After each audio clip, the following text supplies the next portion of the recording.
Bonsoir, bonsoir peuple de Dieu. Nous voici encore, comme convenu, nous nous retrouvons ce mardi pour parler des choses célestes, les choses de notre Père céleste, ces choses qui vont nous édifier, qui vont nous réveiller notre conscience, notre esprit, car notre conscience, notre esprit est endormi. Alors toutes ces choses vont nous aider à nous réveiller spirituellement. Sans plus tarder, nous allons soumettre ce moment donc dans les mains de Dieu pour qu'il en prenne possession. Nous prions. Gloire et honneur à toi, Seigneur, car tu es Dieu. Nous voulons t'inviter pour que tu viennes, Seigneur, prendre le contrôle de ce moment, que tu nous orientes, que tu nous enseignes, que tu corriges, que tu instruises, car toute connaissance vient de toi. Je ne suis qu'un être humain, mais les paroles de vie en moi, afin que tous ceux qui vont m'écouter reçoivent également cette vie. Gloire et honneur à toi au nom de Jésus. Amen. Alors ce soir, nous parlerons des 4 éléments. Nous connaissons tous c'est quoi les 4 éléments. Les 4 éléments est notre sous-thème parce que nous allons aborder les 4 éléments sous plusieurs formes. Aujourd'hui, nous allons d'abord expliquer c'est quoi les 4 éléments sous un plan spirituel. Et à partir de demain, nous verrons élément par élément pour pouvoir comprendre c'est quoi ces éléments-là. Aujourd'hui, nous allons expliquer en gros c'est quoi ces éléments, c'est quoi ces 4 éléments. Et ensuite, comme je l'ai dit, nous parlerons de chaque élément à partir de demain. Alors, c'est quoi les 4 éléments? Nous connaissons que c'est le feu, le vent, la terre et l'eau. Mais il y a un passage que nous allons lire pour que nous puissions expliquer dans le livre de 1 au roi, le chapitre 19. Nous lirons à partir du 11e jusqu'au 13e verset. Nous le lisons au nom de notre Seigneur Jésus-Christ. L'Éternel dit, « Sors et tiens-toi dans la montagne devant l'Éternel. » Et voici l'Éternel passa. Et devant l'Éternel, il y eut un vent fort et violent qui déchirait les montagnes et brisait les rochers. L'Éternel n'était pas dans le vent. Et après le vent, ce fut un tremblement de terre. L'Éternel n'était pas dans le tremblement de terre. Et après le tremblement de terre, un feu. L'Éternel n'était pas dans le feu. Et après le feu, un murmure doux et léger. Alléluia. Alors, nous voyons que ici, c'est Élie qui avait entrepris un voyage. Et nous allons comprendre que le voyage qu'Élie a entrepris était à la recherche de la face de Dieu. Il est parti d'un point A pour aller vers un point B. Mais Élie va rencontrer sur sa route différents visages ou différentes, parce que le visage, ça n'a rien à voir avec la face. Il faut aussi comprendre. Le visage, c'est l'homme qui a le visage, mais Dieu n'a pas de visage. Dieu a des faces. Et Dieu n'a pas qu'une seule face. Dieu a 4 faces. Ce sont les 4 faces que nous allons voir. Donc, nous voyons que ces 4 faces, ce sont les 4 dimensions de Dieu. Et donc, l'homme qui évolue, qui va partir de sa partie terrestre vers la partie céleste, doit rencontrer sur son passage les 4 faces de Dieu. Or, au départ, nous voyons que Dieu avait dit à Moïse qu'aucun homme ne peut voir la face de Dieu et vivre. Mais la même parole nous dit encore plus tard que Moïse était le seul homme qui voyait Dieu face à face. Il y a quand même, si nous voyons ces choses-là de manière physique, on va se dire qu'il y a quand même une contradiction des choses. Comment d'un côté on dit que Moïse, nul homme ne peut voir Dieu et vivre, et de l'autre côté on dit que Moïse voyait Dieu face à face. Donc nous voyons que Moïse était parti d'une étape de l'homme terrestre vers sa divinité. C'est lorsque nous arrivons dans le corps de la divinité que nous pouvons voir Dieu face à face. Je l'avais expliqué dans mes précédents enseignements que Paul dit que l'homme, aujourd'hui nous voyons au moyen d'un miroir, alors nous verrons face à face. Nous verrons quoi face à face? Nous verrons la dernière face de Dieu. Parce que voir Dieu face à face représente un niveau supérieur. Être dans l'état christique. Nous allons encore aborder le même étape que Élie a entrepris pour atteindre Dieu. C'est le même étape que la parole de Dieu nous dit, que Dieu a donné à l'homme 5 ministères qui sont représentés par les apôtres, l'apôtre, l'évangéliste, le prophète, le docteur et le pasteur. Mais jusqu'à... Or, les apôtres, en fait, tous ces ministères incarnent aussi les sens. Pour ceux qui m'ont déjà suivi, je l'ai déjà expliqué aussi sur les sens, incarnent aussi des corps, le pain que Jésus avait distribué. Donc aussi les dimensions selon l'homme. Mais, or, il nous est dit dans cette parole que c'est là, et qu'est-ce qu'il dit? Il a donné aux uns comme apôtres, comme ceci, comme cela, jusqu'à... Donc, ce qui nous explique que ces ministères-là, ils ont une fin. Parce que jusqu'à ce que nous ayons atteint l'unité de la foi. Donc, la première dimension, c'est la première face de Dieu. Ensuite, la connaissance du Fils. Il faut que nous ayons aussi la connaissance du Fils, une autre dimension de Dieu. Ensuite, nous devons atteindre l'état d'homme fait. Or, l'état d'homme fait dans le parcours de Moïse et plutôt d'Élie ici, c'est lorsqu'il rencontre Dieu. Nous allons le voir dans la suite de mon enseignement. Parce que nous devons comprendre aussi une chose, que Dieu a, comme je l'ai dit, 4 faces. La première face est manifestée dans le cas de Moïse, qui voit Dieu face à face, qui est le serviteur dans la maison de Dieu, parce que la parole de Dieu nous dit que Moïse a été dans la maison de Dieu comme un serviteur, alors que Jésus est dans la maison de Dieu comme fils. Donc nous voyons déjà qu'il y a Dieu dans le serviteur, puisque Dieu a fait de Moïse un Dieu devant Pharaon. Donc Dieu dans le serviteur. Que représente ce serviteur? Ce serviteur représente le corps terrestre. Il y a aussi Élie, qui est le premier fils dans la maison de Dieu. Alors, comme Ismaël est le premier fils dans la maison d'Abraham, avant que Abraham ne puisse enfanter Isaac. Donc, dans la maison d'Abraham, il y avait d'abord le serviteur, qui est représenté par Moïse. Abraham, voyant qu'il n'avait pas d'héritier, implore Dieu, qu'est-ce que je vais faire? Parce que je n'ai pas... Et c'est Élisée qui sera mon héritier dans ma maison. Et Dieu va lui dire, non, tu auras un fils que tu engendras. Mais là, comme l'attente est tellement longue, Abraham va faire un fils terrestre, représenté par Ismaël. C'est là que nous allons voir pourquoi j'assimile les deux choses entre Ismaël et Élie. Parce que c'est le premier esprit,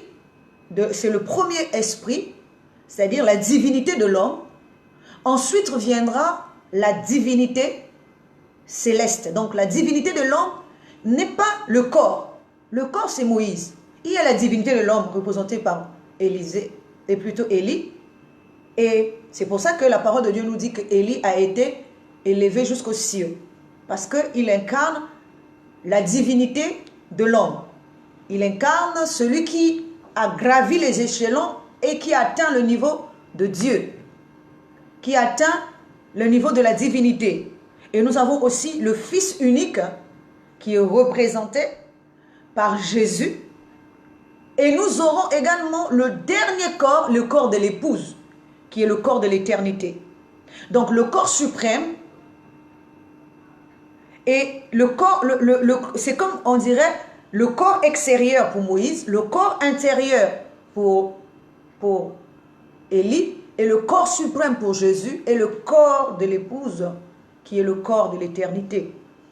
Alors ce sont les 4 dimensions, ou les 4 faces de Dieu que l'homme que nous sommes doit connaître et doit maîtriser pour être un bon divin dans la maison de Dieu.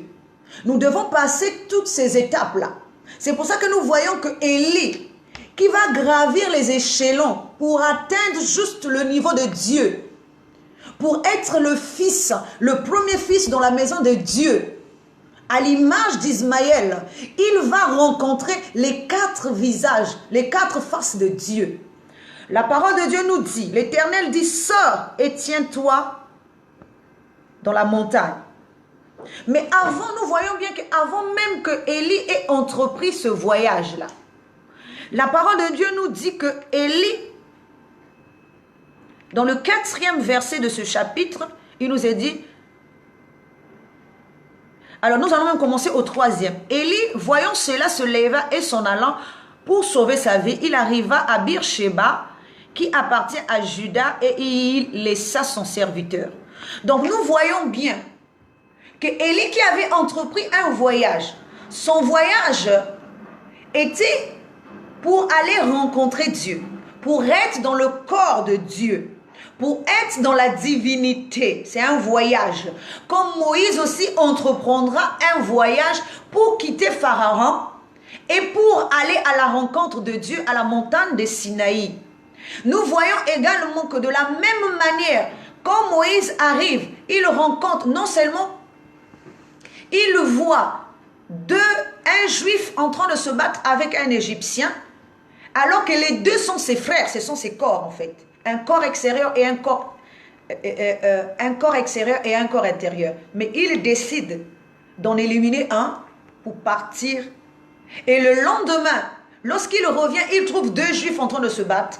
Il leur pose la même question, pourquoi vous vous battez? Et quand on leur dit, quand il leur répond, l'un d'eux leur répond, il lui dit, mais attends, tu veux me tuer comme tu as tué l'Égyptien hier. Justement, parce que là, il s'agissait du corps intérieur qui se battait entre lui et lui-même. Parce que le juif n'est autre que le même juif. Alors qu'autrefois le juif, hier le juif se battait avec le corps extérieur. Donc l'être intérieur se bat avec l'être extérieur. Mais là, il s'agissait de l'être intérieur qui se battait avec lui et lui-même. C'est comme pour dire l'être suprême, le corps suprême se bat avec le corps intérieur. Mais tous les deux, ils sont juifs. Alors quand il a vu cela, il a dit, il faut que je cherche, j'aille ailleurs, que j'aille chercher la face de Dieu.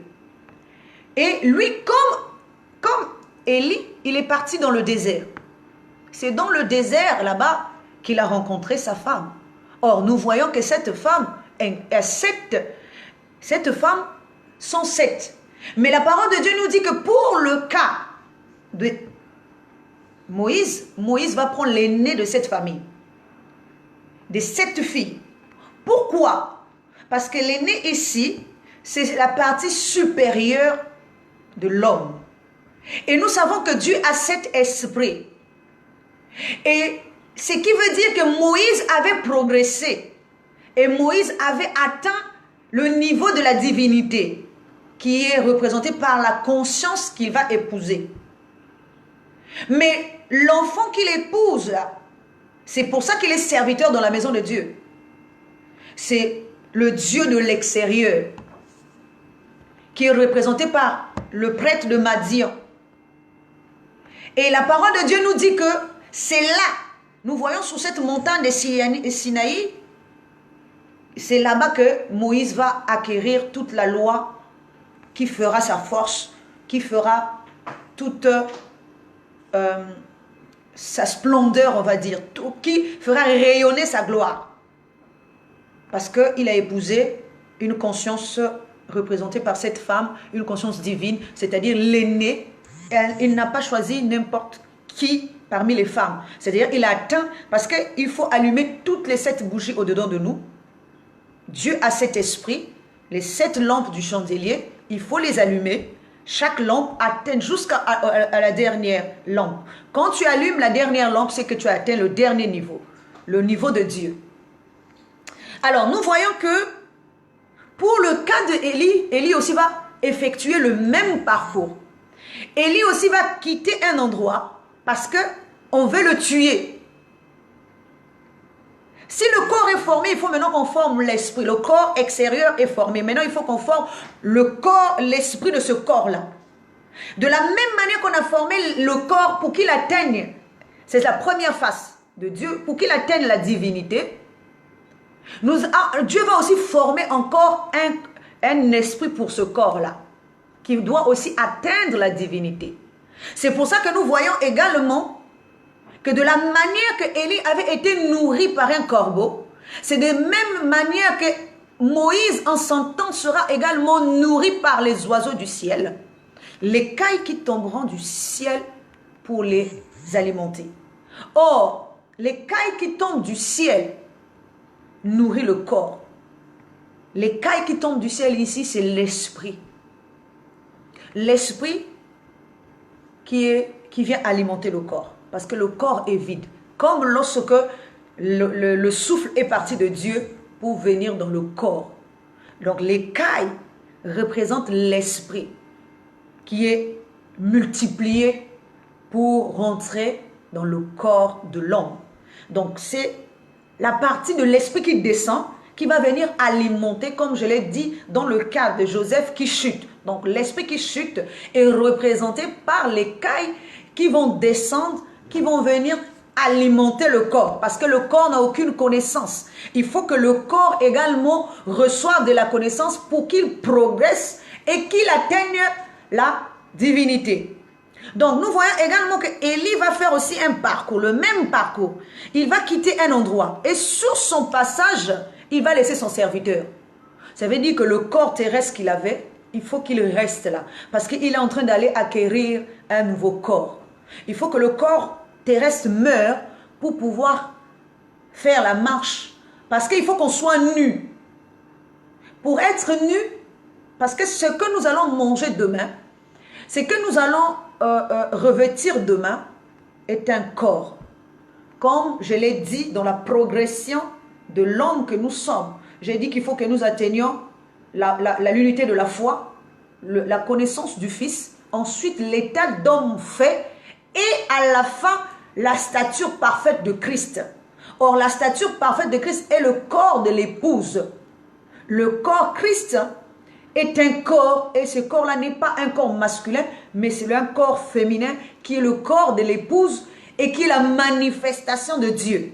Et donc nous voyons que ici Élie doit atteindre le niveau d'abord de la stature de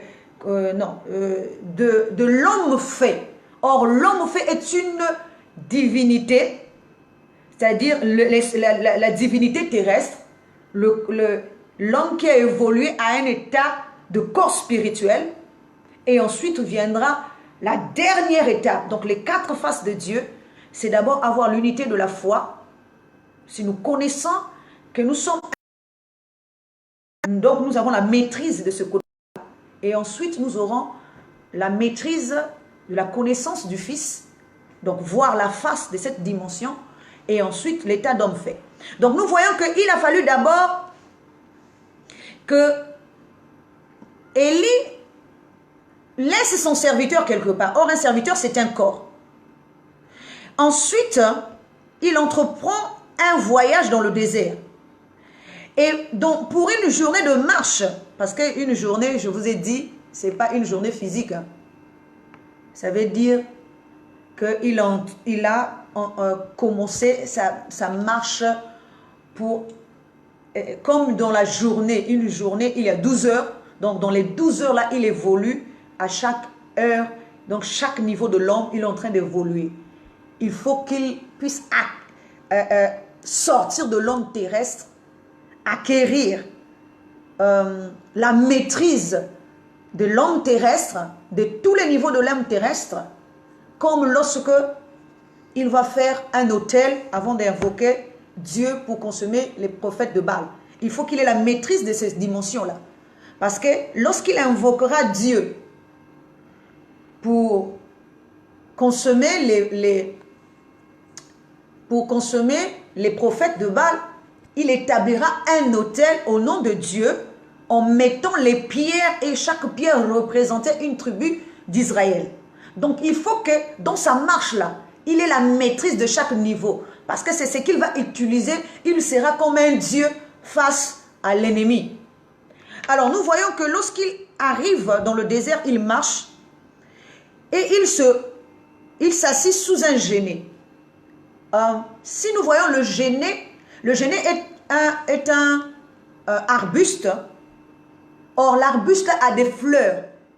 Et ces fleurs-là représentent, parce que j'ai même vu ça déjà sur le net, a des fleurs jaunes qui incarnent comme un buisson ardent. C'est-à-dire quand tu vois l'arbuste, tu as l'impression qu'avec toutes ces fleurs jaunes, comme si c'était un buisson ardent. Donc dans le parcours, nous voyons qu'il fait d'abord une marche, et dans sa marche, il s'assoit sous un genêt.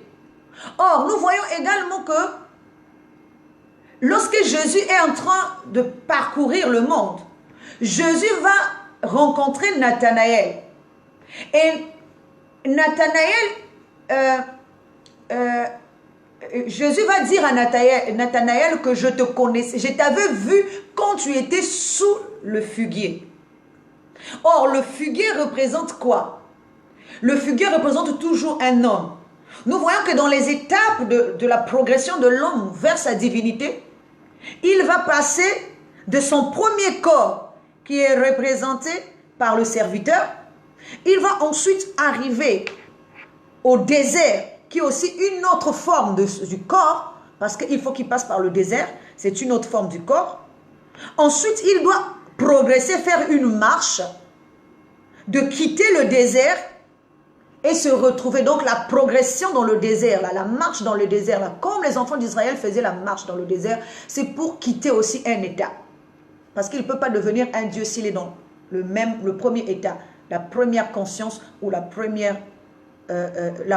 enseignement. Il faut qu'il quitte. Alors il progresse et il arrive sous le genêt. Alors le genêt là, c'est aussi un arbre. Or il est assis sous ce genêt là. Ça c'est la première dimension qu'il va traverser. Nous voyons qu'il a laissé son serviteur. Il est passé par le désert, il a fait une marche et il a atteint un genêt. Donc, comme le premier niveau d'un homme, donc l'âme, où il vient rencontrer d'abord, genre, la première forme de sa divinité. Et ensuite, il nous a dit qu'il se coucha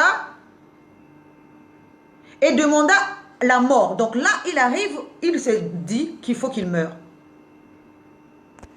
Mais à la deuxième fois, il se coucha et s'endormit sous un genêt. Et voici un ange le toucha et lui dit, lève-toi, maître, mange. Et il regarda, il y avait à son chevet un gâteau cuit sur des pierres chauffées et une cruche d'eau. Nous voyons ici également que quand il se coucha, c'est aussi une dimension. Entre celui qui marche et celui qui se couche, cela représente aussi la mort et la résurrection. Celui qui est vivant, c'est celui qui est en train de marcher. Et celui qui se couche, c'est celui qui va se coucher dans la tombe. C'est celui qui meurt. Et lorsqu'il se réveille, dans sa mort là-bas, on lui donne un corps. Comme Jésus qui est parti dans la mort, qui va d'abord avoir un corps, avant encore un corps de résurrection. Donc, lorsqu'il était vivant, c'est aussi sa marche. Il est vivant, il est dans un corps. Et il doit retirer ce corps-là pour rentrer dans le corps de la mort. Avant de partir, je vous avais déjà expliqué, il y avait un jeune homme dans le jardin. Ce jeune homme portait un drap. C'est le serviteur qui doit laisser, ce corps-là qui doit laisser. Ensuite, il est parti vers la mort où il porte un autre corps. et ensuite, qui est représenté ici par le gâteau qu'il doit prendre, qu'il doit manger, et l'eau qu'il doit boire. Donc, c'est-à-dire une nouvelle nature. Et ce gâteau-là est cuit sur des pierres. Comme je l'ai dit, une pierre, c'est un corps. Donc, un gâteau qui est cuit sur les pierres, chauffé, un gâteau qu'on a préparé, qu'on a paré, un corps qu'on a préparé afin qu'il le revêtisse. Et ensuite, il y a une cruche d'eau où il doit boire. Donc, nous voyons ici qu'il y a, dans la mort, là où il est parti, il va rencontrer un autre enseignement représenté par l'ange qui va aussi l'éduquer de manière à ce qu'il revête un corps et qu'il boive une nature. Comme lorsque Jésus donne son corps et son sang à l'humanité, c'est de la même manière que lui aussi, il reçoit par l'ange le gâteau et l'eau. Il le mangea et il but. Et l'ange vient pour une deuxième fois, il le toucha. Or, à chaque fois qu'on touche quelqu'un, c'est une transmission de la connaissance, transmission du royaume. On pose des fondements, on pose des bases sur cette personne qu'on est en train de toucher.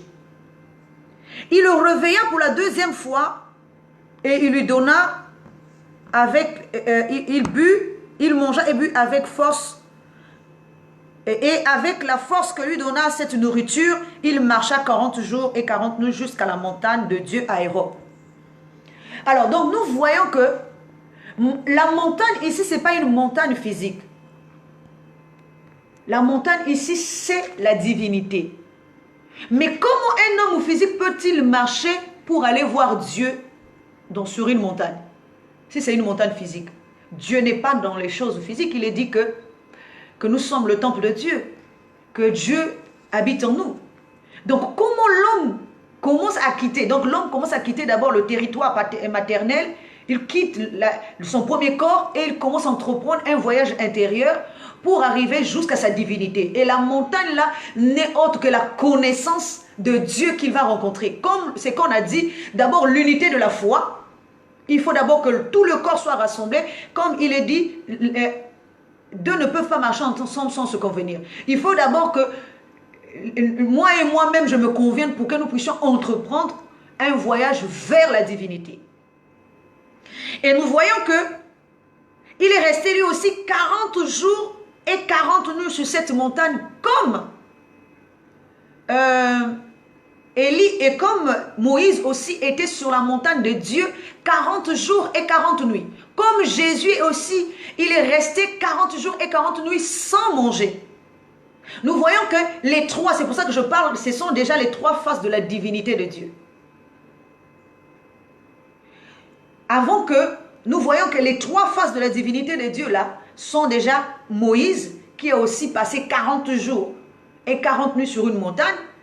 Élie aussi qui va aussi passer 40 jours et 40 nuits sur une montagne. Et nous allons voir aussi que l'un qui est incarné par Moïse, lui il incarne, il représente le vent. Et Élie représente le feu. Et nous allons voir aussi que le Seigneur, lui, il incarne l'eau. Parce que, effectivement, Élie incarne le feu. Parce que c'est lui qui utilisait le feu à tout bout de champ pour pouvoir consumer les autres. Donc, ça, c'est la première face de Dieu. Mais nous voyons également que Élie aussi avait une autre face de Dieu. La face de Dieu était la colonne de feu et la colonne de lumière et de feu qui était avec lui. Or, cette colonne était comme un nuage, comme un vent, comme quelque chose qui tourbillonnait au sein d'Israël. C'est comme quelque chose qui était poussé par le vent. Donc nous représentons cette colonne qui était au milieu d'Israël par le vent qui tourbillonne autour de l'homme. Donc le souffle qui est en nous. Et nous avons aussi l'eau. Jésus dit que lui-même, il est une eau vive. Et nous allons aussi avoir la terre qui est l'épouse. Le corps, donc je vous ai dit aussi que le corps de l'épouse est la terre. Donc nous avons les 4 dimensions de Dieu. Nous avons Élie, qui représente par le feu. Il utilise à tout bout de champ le feu. Le feu ne peut que l'obéir parce qu'il incarne le feu. Il est la face de Dieu qui est le côté feu. Il est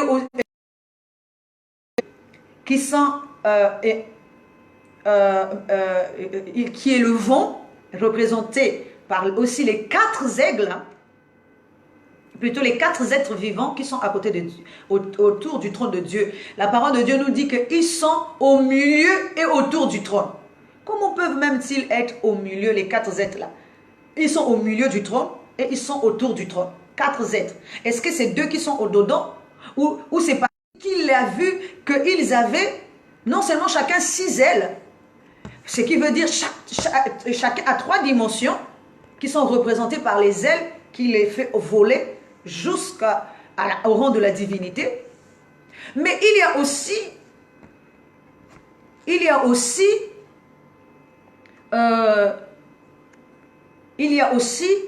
les yeux. Il voit les yeux et à l'intérieur et à l'extérieur. Comment pouvait-il voir les yeux qui sont à l'intérieur si lui-même n'est pas à l'intérieur? Regardons même cette image. Il voit ces êtres-là avec les yeux. Regardez, moi si j'ai les yeux tout autour de mon corps, mais quelqu'un ne peut pas voir si au-dedans de moi j'ai aussi des yeux. À moins que mon corps, à moins que je voie aussi et que mon corps soit transparent et que je voie aussi qu'à l'intérieur, j'ai des yeux, mais même si mon corps est transparent, comment c'est possible qu'on puisse voir les yeux de l'intérieur si moi-même je ne vois pas aussi à l'intérieur? Donc nous voyons que ces êtres-là ont 6 niveaux. Mais pour être un être parfait, il faut avoir la maîtrise de ces 4 niveaux-là, qui sont représentés par l'aigle, par le veau, par l'homme, aussi le lion de la tribu de Juda. Nous voyons aussi que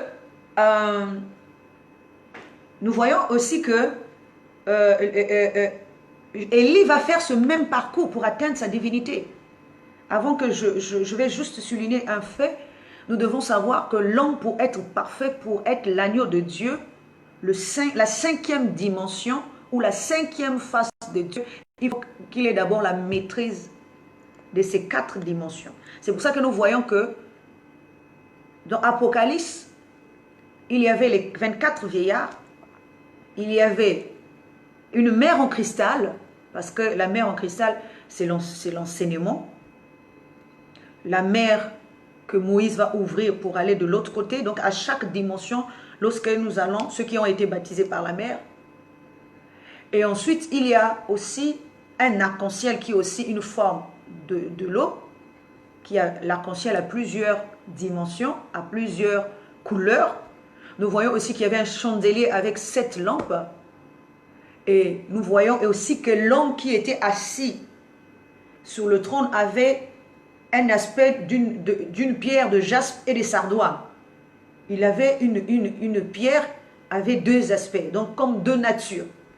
Mais tout ça nous explique à la fin que lorsque l'agneau de Dieu apparaît, les 4 dimensions, parce que l'agneau c'est celui qui a les 7 yeux sur sa tête et il porte aussi 7 cornes. Or, chaque corne représente chaque enseignement. Donc, il a la maîtrise, il voit. Et ses yeux la voient et la même chose, perçoivent la même chose. Pour être maître, il faut qu'il perçoive la même chose. Donc, il a 7 yeux. Ce sont les 7 esprits. Mais chaque esprit ayant sa propre connaissance, lui, il est le corps qui va maîtriser tous les enseignements là. Donc, l'enfant qui naîtra de l'épouse. Il est la 5e dimension, mais nous ne sommes pas en train de parler de cette 5e dimension, nous sommes sur les 4 faces, les 4 éléments. Donc nous voyons que dans la progression, lui aussi il va rester 40 jours à se préparer pour recevoir l'enseignement, pour recevoir la force, parce que pendant ces 40 jours, comme Jésus devait jeûner 40 jours et 40 nuits parce que pendant ce temps, il n'a pas mangé. Comme Moïse aussi, pendant ce temps, il ne mange pas parce que c'est comme s'il jeûne pour sortir ce qui est de l'extérieur afin de recevoir ce qui est de l'intérieur. Alors, il va progresser et il va arriver jusqu'à une caverne. C'est là que commence réellement le vif de mon enseignement. Nous voyons que Dieu, et plutôt Élie, se tient devant une montagne, devant la montagne là où il est parti à Horeb, là. Horeb. Il va rencontrer d'abord la première face de Dieu, qui est le vent qui souffle fort, qui déchire les montagnes. Je me suis même posé la question, je me suis dit, waouh, après le vent, il a rencontré le tremblement de terre. Tout ça, c'est le tremblement, donc la terre qui tremble. D'abord, le vent qui soufflait fort, la première face de Dieu. Ensuite, la terre qui était en train de s'agiter. Et ensuite viendra le feu. Mais dans tout ça, là, il n'est pas mort. La parole de Dieu nous dit que même, imaginons si c'était physique, un tremblement de terre. Autour de là où tu es, s'il y a un tremblement de terre, mais le tremblement de terre va t'engloutir. Un feu qui descend dans tous les sens. C'est comme... Le feu là représente quoi aussi? Le feu, c'est la puissance de la démonstration. C'est ce que tout le monde utilisait. C'est ça, le feu, la puissance de la démonstration. Le tremblement de terre aussi. Le vent aussi. C'est la puissance de la démonstration. Nous voyons que même quand Moïse va monter sur la montagne de Sinaï, il va rencontrer Dieu sous forme de vent et de feu. Il va rencontrer Dieu sous forme de feu. Mais ça, nous parlerons dans les attributs de Dieu, dans le premier élément qui est le feu. Demain, nous allons voir ça. Dieu en tant que feu. Tous ses attributs en tant que feu, en tant que l'air, en tant que l'eau et en tant que terre. Nous voyons que ici, lorsqu'il avance, il rencontre d'abord le vent, il rencontre ensuite le tremblement de terre et vient le feu. Mais Dieu n'était pas ni dans le tremblement de terre, ni dans le feu, ni dans le vent. Dieu était dans la voie douce. Or, si nous prenons 4 éléments, ce qui nous représente ici que la voie douce est incarnée par l'eau. Donc la voie douce là, celle qui monte parce que le feu y est, le vent y est, la terre y est, mais l'eau n'y est pas. Donc la voie douce là, c'est la voie de Jésus, la voie de l'enseignement. Jésus dit qu'il est une eau vive. Donc cette eau vive vient pour altérer la soif de l'homme. Cette eau-là ne vient pas dans la démonstration. Cette eau-là ne vient pas, parce que nous allons voir, hein, les 3 dimensions là. Il y a le tremblement, c'est-à-dire, j'ai parlé du feu qui est représenté aussi par Élie, c'est-à-dire la démonstration.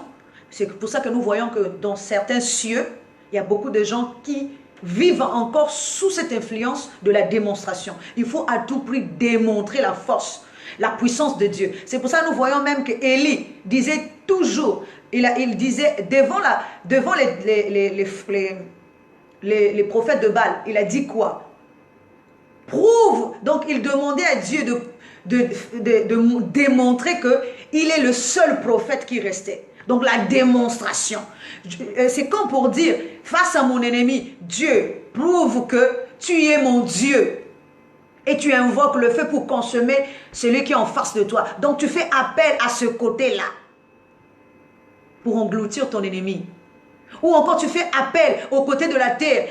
Parce qu'à chaque fois que tu veux tuer quelqu'un, c'est la terre qui va recevoir. Parce que la terre, c'est la mort, non? La terre, c'est la mort. Lorsque le tremblement de terre, donc ça veut dire qu'un esprit est parti dans la terre l'engloutit. Donc là aussi, c'est une forme de démonstration. Or, la démonstration de la terre ici, c'est ce qui est représenté par Jean-Baptiste, qui n'est autre également que que une autre dimension d'Élie. La parole de Dieu nous dit, regardez même Jean-Baptiste, lorsqu'il était en train de baptiser les gens, il leur disait la démonstration de la force. C'était la repentance. C'est une autre dimension, une autre face. Il disait quoi? Race de vipères, qui vous a appris à fuir le péché? Oh, mais comment tu es en train de demander à quelqu'un de se repentir, mais tu l'insultes encore? Il y a un problème. Quand la voix douce ne parle pas comme ça, la voix douce se dit, écoute frère, là, à ce moment-là, il faut que tu te repentes. Mais la repentance, le ministère de la repentance, c'est pour ça que nous parlerons de ces 4 ministères-là, nous sommes en train de parler de ces 4 dimensions-là, qui sont aussi la condamnation pour Moïse, la condamnation pour Moïse, la repentance pour Jean-Baptiste et, comment on appelle ça, la démonstration pour Élie et la justification pour Jésus. Parce que Jésus démontre par la voix douce, donc la voix de son enseignement qui est douce, il montre comment il peut justifier quelqu'un, comme la femme adultère. Qui de vous n'a pas péché, lui jette la première pierre. Donc il justifie une personne. Il ne tue pas la personne. Mais c'est la voix douce qui justifie. La voix de tremblement, comme dans le cas il veut à tout prix emmener quelqu'un à la mort. Ici c'est quoi? Baptiser quelqu'un dans Jean-Baptiste. C'est à tout prix faire mourir quelqu'un. Mais dans quelle force? Dans la peur. C'est ça la peur, le tremblement. Il fait trembler. Jean-Baptiste disait, craignez le temps, le royaume des cieux est proche. Donc dans le tremblement là, l'homme est obligé. Donc en fait c'est comme si l'homme n'est pas, comment je vais dire ça? Il ne le fait pas de bon cœur. Il fait parce qu'il a peur de la mort, il a peur de la maladie. Or l'homme doit faire les choses par son gré. On ne doit pas, c'est comme si on oblige quelqu'un à aimer une personne par force. C'est ça, le tremblement. Donc, Jean-Baptiste emmène les gens à la repentance comme par force, parce qu'il leur oblige à se repentir, et en même temps, il les insulte. Race de vipères, qui vous a appris à fuir le péché? Mais attends, s'ils sont en train de venir, c'est toi qui leur dis que, c'est toi-même qui leur dis qu'ils doivent se repentir, parce que la fin de toutes choses arrive, parce que donc dans cette peur-là, ils sont en train de quitter le corps terrestre pour aller vers le... Donc ça veut dire que c'est la force, le ministère de la terre, du tremblement, où l'homme doit mourir à tout prix pour renaître. Mais il ne le fait pas de son gré, il le fait à cause de la peur. Donc ça veut dire que cette voix fait trembler. Donc la voix, regardez même, c'est que la parole de Dieu nous dit que Jean-Baptiste est la voix de celui qui crie dans le désert, aplanissez le chemin de Dieu. Or celui qui est en train de crier, il est en train de faire quoi? De faire trembler tous ceux qui doivent s'aplanir. Il est en train de les faire trembler. Il est où? Il est dans le désert. Et dans le désert ici c'est la terre. Il est en train de leur dire, aplanissez donc la voix il est en train d'aplanir la voix du Seigneur. Il est en train de faire trembler parce que le Seigneur arrive. Mais ce n'est pas par la voix douce. C'est la voix du tremblement. Alléluia. Donc nous voyons également que Moïse fera la même chose. Moïse emmènera encore même le peuple à se prosterner devant un serpent d'airain, une statue de serpent. Mais ça aussi, c'est une autre dimension. Parce que Dieu arrivait sous forme des ténèbres. La parole de Dieu nous dit, si je ne me trompe pas, dans Deutéronome 5, 20, si je ne me trompe pas, nous allons le lire. Deutéronome 5, 20, c'est juste pour étayer un peu plus l'esprit de tout le monde, de tous ceux qui suivent. 5, 20, si je ne me trompe pas, il est dit,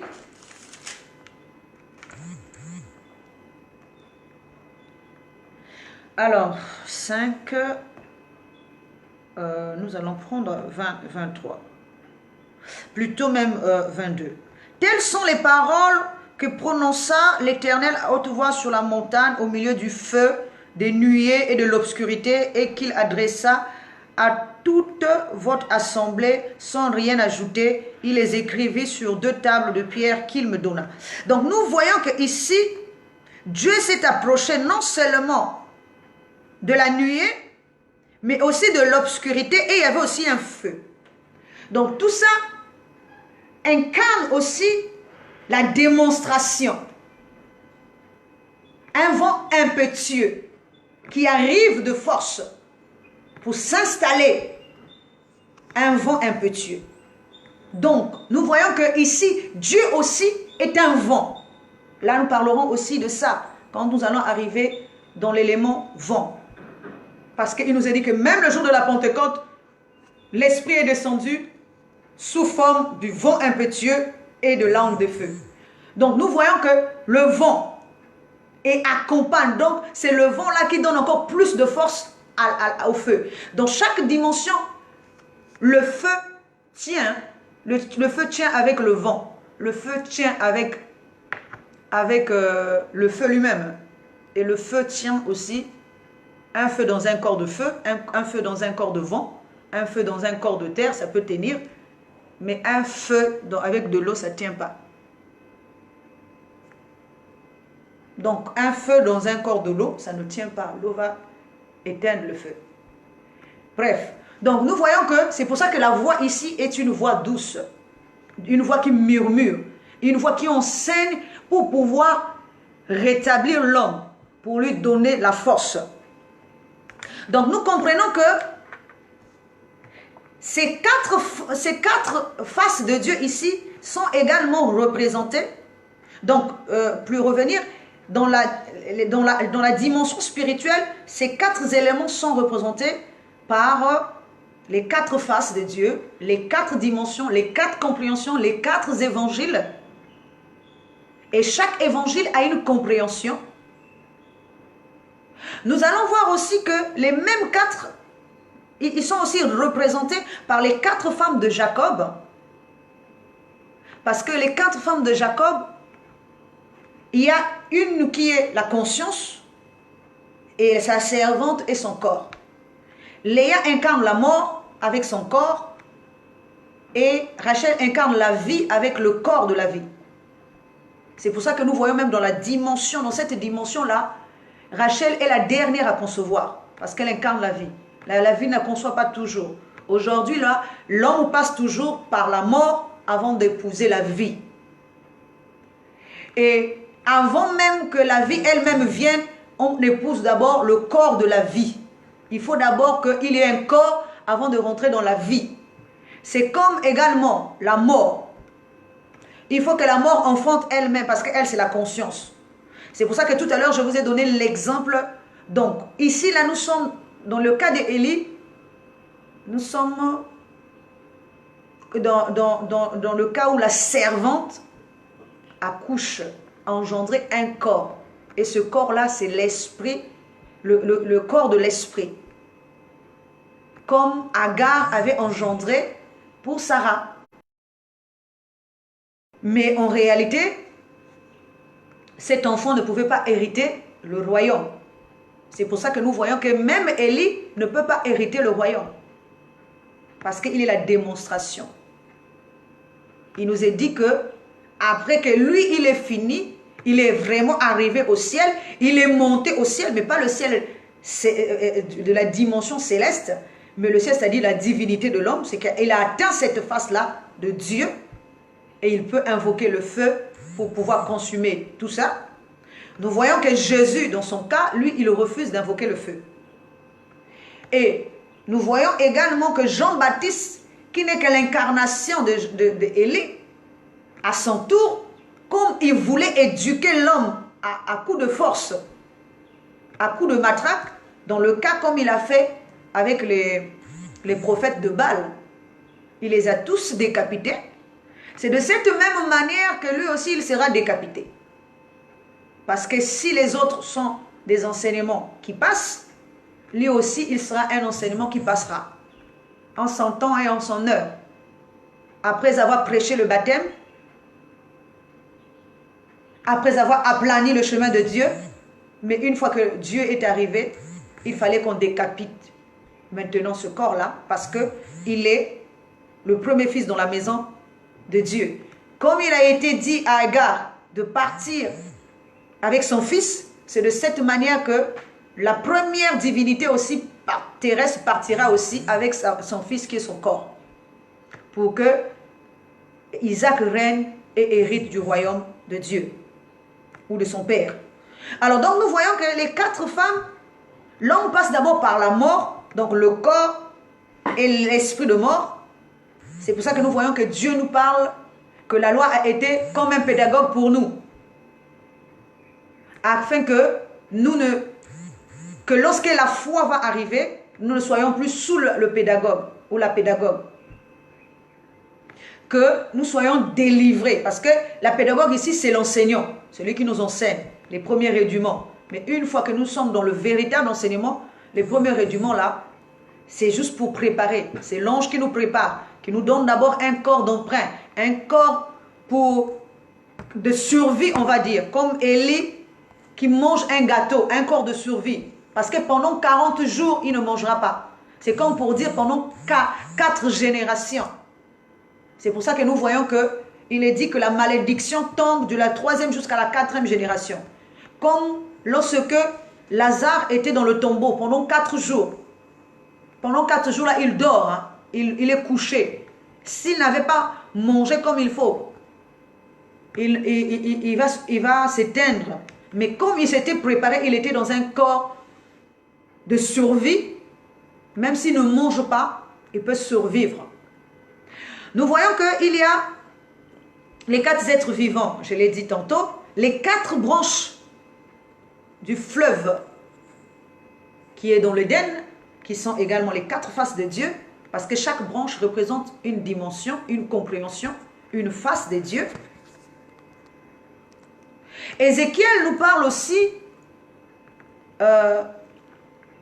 des faces qu'il avait vues. Ézéchiel nous parle des 4 faces. Je ne me rappelle plus du chapitre, mais je sais que dans Ézéchiel, on parle, je vais trouver ça demain, on parle des 4 faces, de quelqu'un qui a 4 faces. Alors, nous parlons également des 4 branches. Nous parlerons aussi des 4 saisons.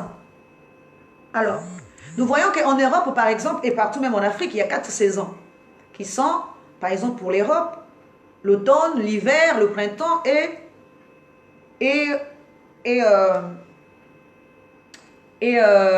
l'été. Mais ce sont aussi les saisons de l'homme. Et chaque saison, comme il y a 12 mois, il y a à peu près 4 mois pour une saison. Et il faut que l'homme ait la maîtrise de ces 4 saisons-là. Je vais prendre un exemple. J'ai lu sur un article sur Facebook, sur le net. Un père a 4 enfants. Il envoie le premier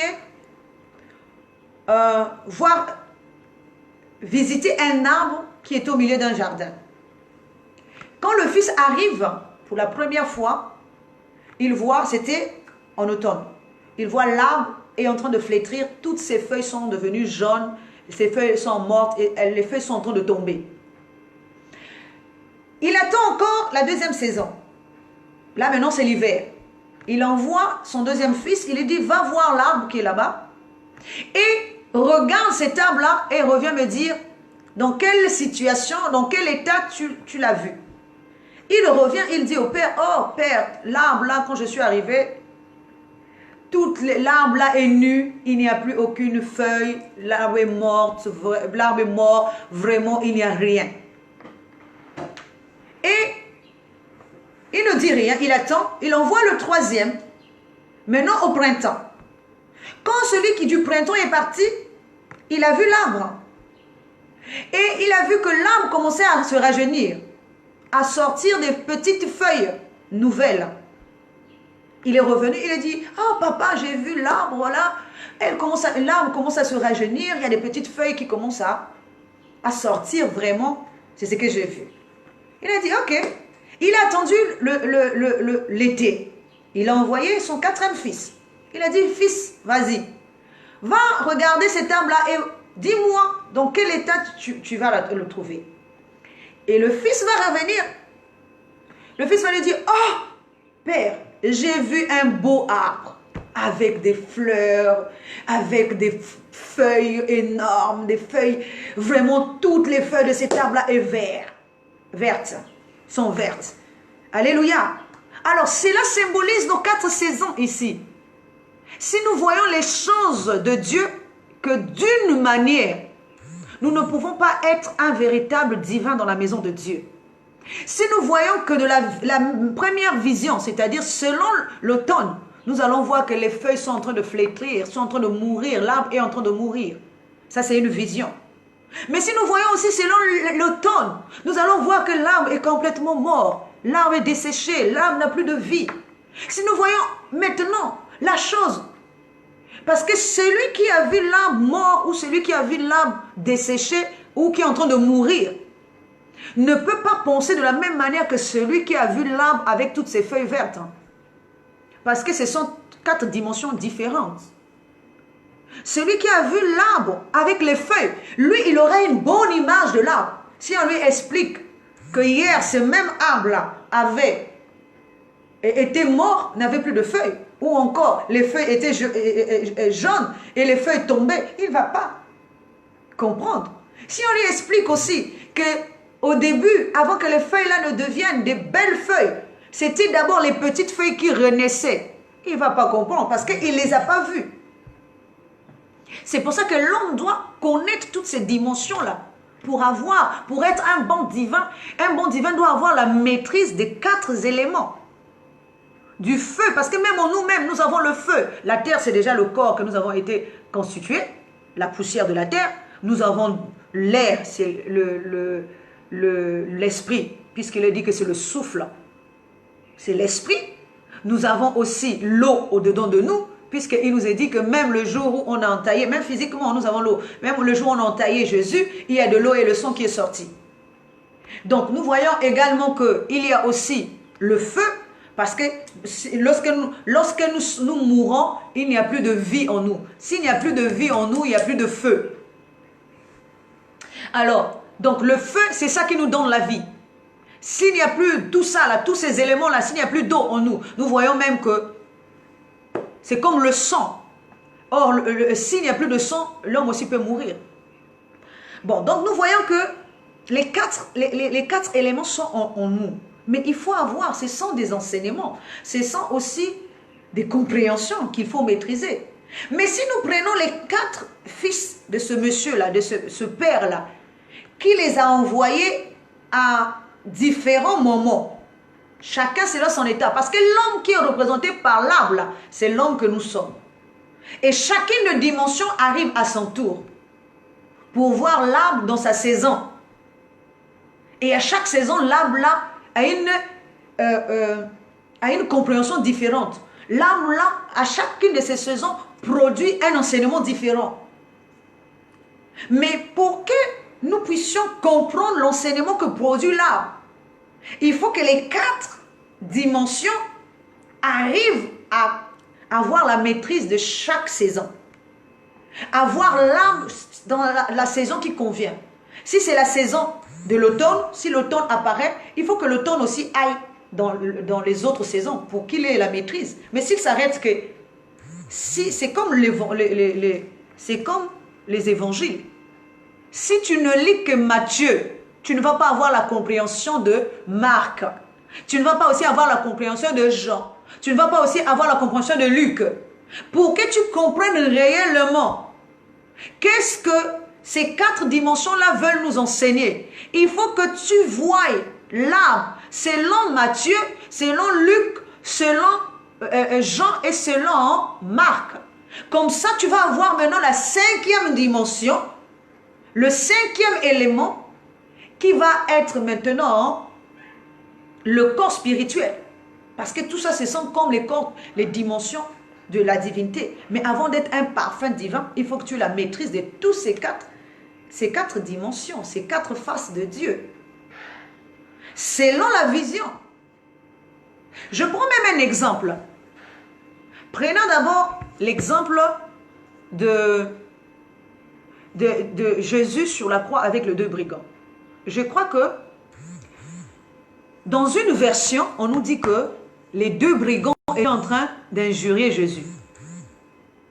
Donc selon cette dimension-là, ils voient qu'on est en train d'injurier. Les 2 brigands injurent Jésus. Mais selon une autre dimension, lorsque l'un est en train d'injurier Jésus, l'autre dit, « Ah, toi et moi, nous savons pourquoi nous sommes là. Mais lui, il est mieux que nous deux. » C'est dans cette dimension-là que Jésus récupère maintenant l'homme qui a cru en lui. C'est-à-dire le corps qui est terrestre, qui va devenir céleste. Parce qu'il lui dit, c'est dans cette dimension. Ce n'est pas dans la dimension de Matthieu qui voyait que cet homme-là injuriait Jésus. Mais Jésus ne l'a pas enlevé. Parce que c'est dans la dernière dimension, dans la dimension où on apporte le changement, dans la dimension où on commence à rentrer dans l'homme céleste, c'est là que l'homme est élevé. Comme lorsque Élie progressait,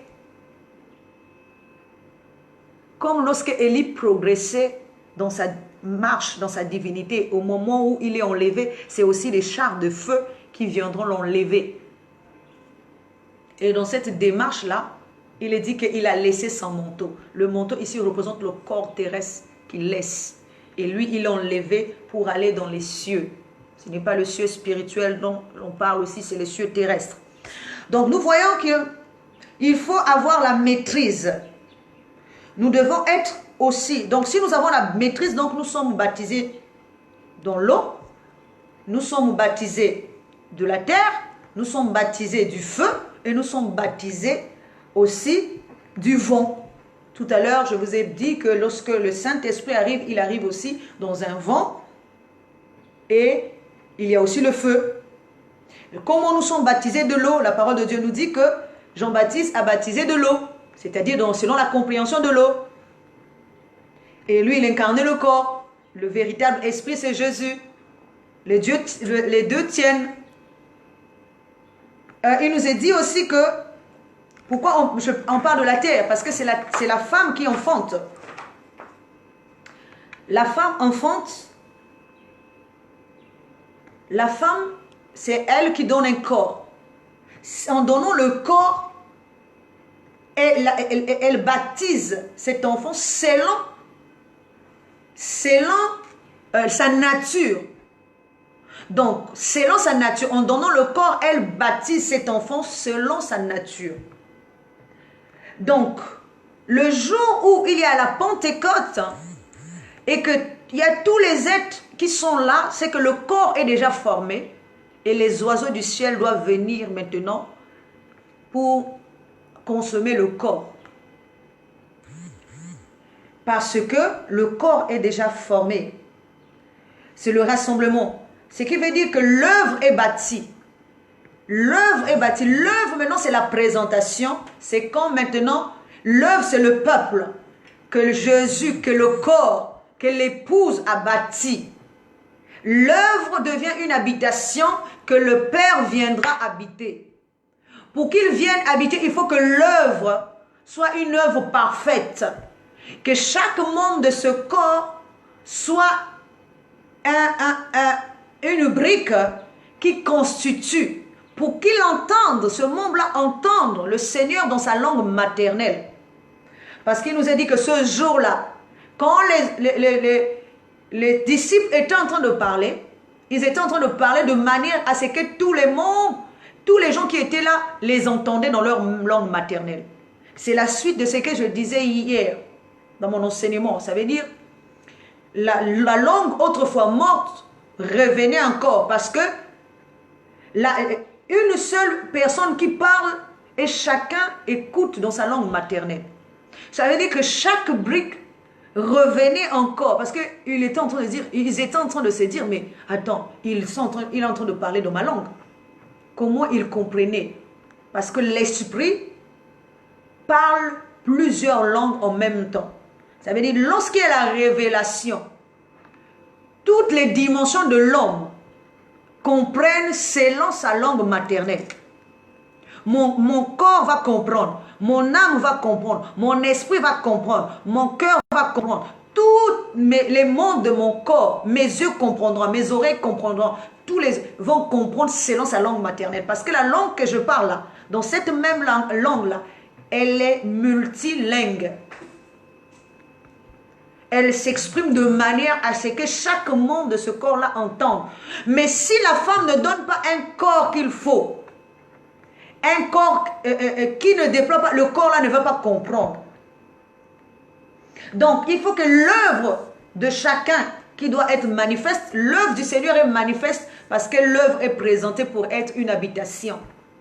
Et c'est pour ça que le Seigneur Dieu va venir habiter là, c'est-à-dire s'installer. Il vient sous forme d'un vent impétueux. Lorsque Jésus apparaît là où il y a les disciples, il a dit qu'il était là sous forme. D'abord, il y a eu un vent impétueux et lui est arrivé. Donc, il y a un vent impétueux. Donc, Dieu sous la forme de vent impétueux. Dieu sous la forme de l'eau. Dieu sous la forme du feu.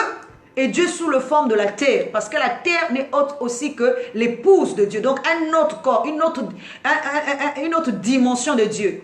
Lui seul peut donner la naissance à un fils. Et lorsque je parle aussi de terre, il y a deux terres. Il y a la terre terrestre et la terre céleste. Comme deux créations, la création terrestre et la création céleste. Comme on dit création invisible et visible. Aujourd'hui, la création invisible est en train de gémir dans les douleurs de l'enfantement pour pouvoir enfanter un fils dans les derniers temps. Nous voyons que lorsque tous les disciples parlent un seul et même langage, cela prouve que l'œuvre est parfaite et que le corps est prêt à recevoir l'esprit qui vient habiter, est un temple saint assaini, un temple parfait, un temple digne. Nous voyons aussi que nous sommes en train d'arriver à la fin. Nous voyons ici que l'homme, c'est le corps qui donne l'œuvre, plutôt qui forme, c'est la femme qui forme le corps. La femme, lorsqu'elle forme le corps, c'est que son œuvre est finie. Lorsque l'enfant naît, c'est que l'œuvre est finie. Lorsque Jésus présente le nouveau homme à Dieu, c'est qu'il a enfanté. L'œuvre est finie. L'œuvre bâtie est finie. Et c'est un bâtiment présentable. Une habitation de Dieu. Dieu peut venir arriver là. Or, un véritable fils dans la maison de Dieu, c'est celui qui monte sur un cheval, pas sur un âne. La parole de Dieu nous dit que lorsque Jésus rentrait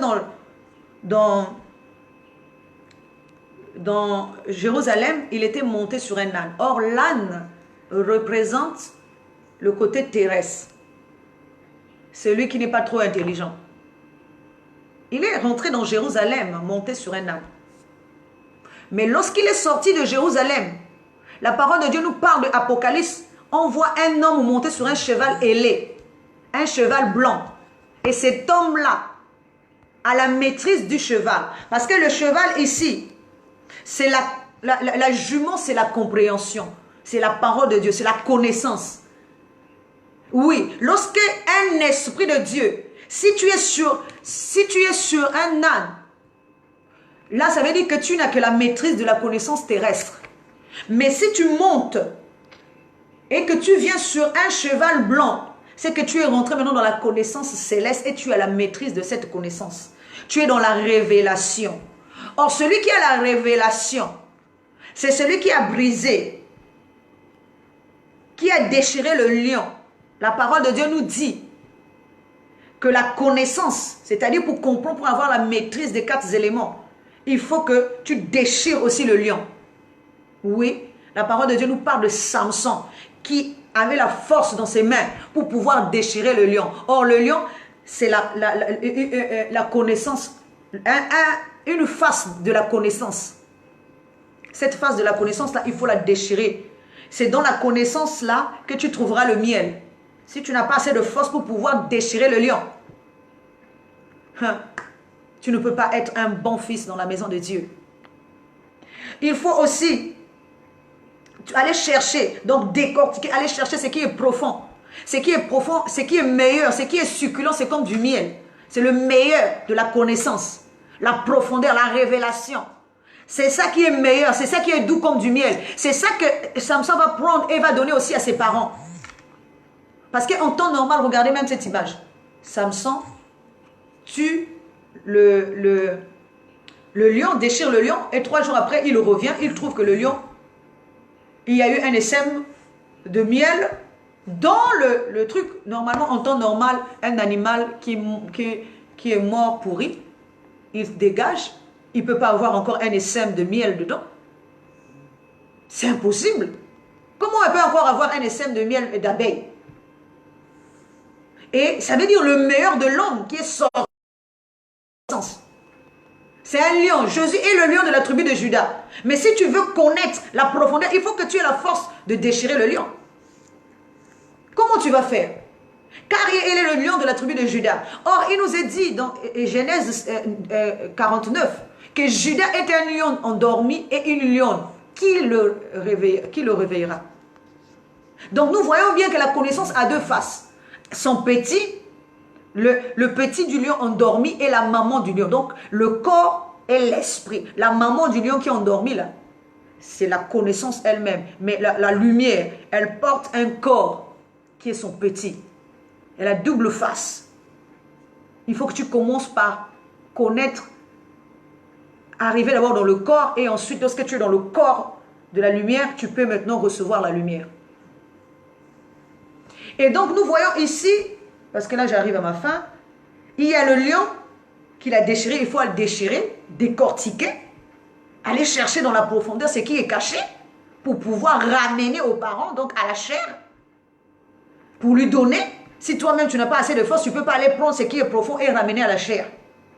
Ensuite, nous voyons qu'il faut briser les sceaux. Le sceau, également, c'est des livres, c'est une connaissance. Il nous a dit que dans Apocalypse, il y a 7 sceaux. Personne ne fut trouvé digne d'ouvrir les sceaux de ce livre-là. Seul l'agneau de Dieu, un fils qui est déjà dans le corps de lumière, peut ouvrir les sceaux. Donc, il faut briser les sceaux de la connaissance, c'est-à-dire de chacune des dimensions. Allumer chaque lampe. Ça veut dire dans la compréhension, tu rentres. Tu dois avoir la maîtrise. Tu as la maîtrise, tu dois aussi fermer la gueule au lion.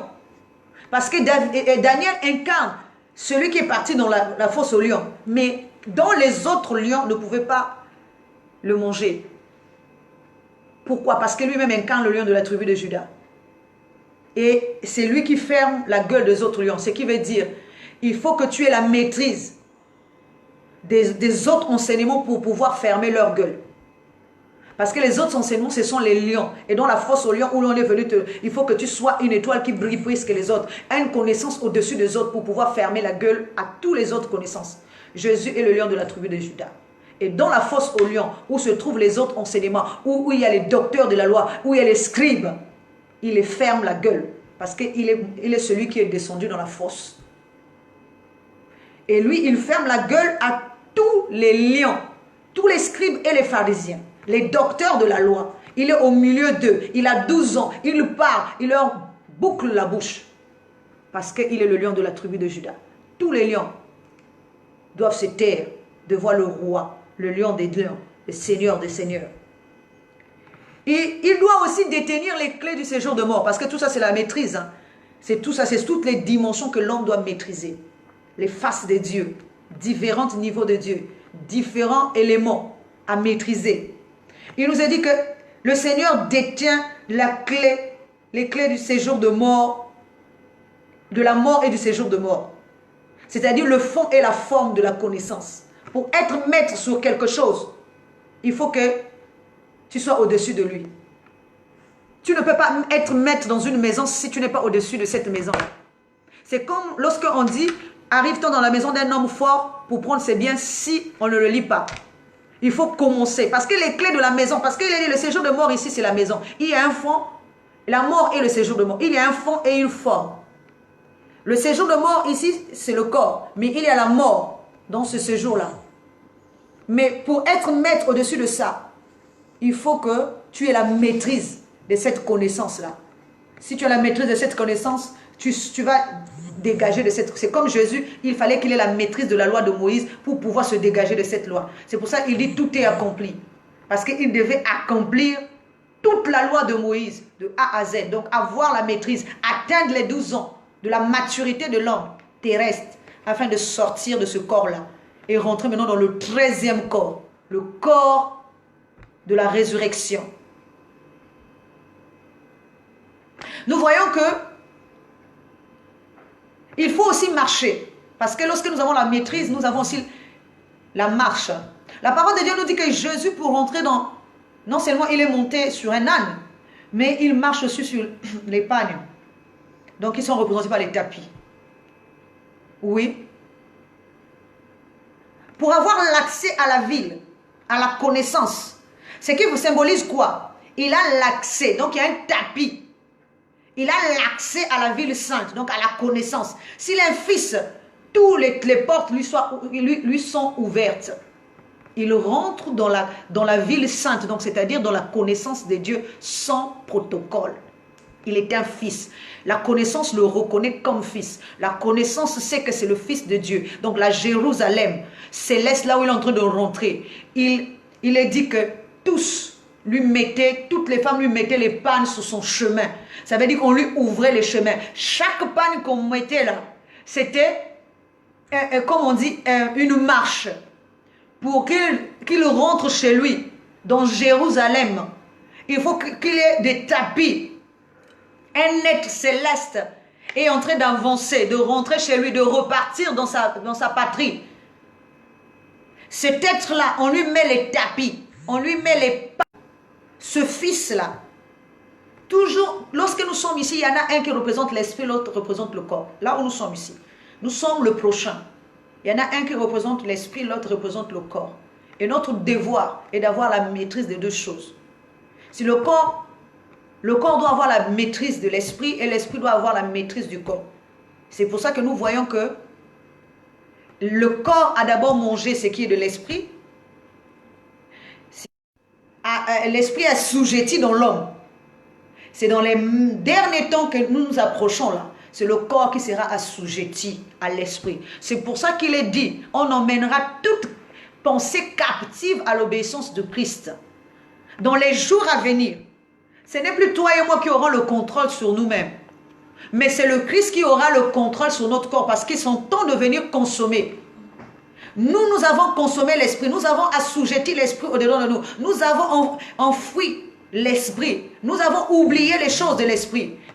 Et nous avons consommé le corps. Nous avons élevé le corps. Et le corps a consommé l'esprit. Comme les oiseaux qui descendaient du ciel. Le corps a consommé l'esprit. Mais c'est qu'il oublie, la chose tourne. Après avoir consommé l'esprit, c'est maintenant au tour de l'esprit de consommer le corps. Le temps vient où l'esprit viendra s'installer maintenant. C'est lui qui prendra le dessus sur le corps. C'est lui qui manifestera toute sa gloire. C'est lui qui reflète. Le corps reflètera maintenant les choses de l'esprit. Que la parole de Dieu trouve place en nous.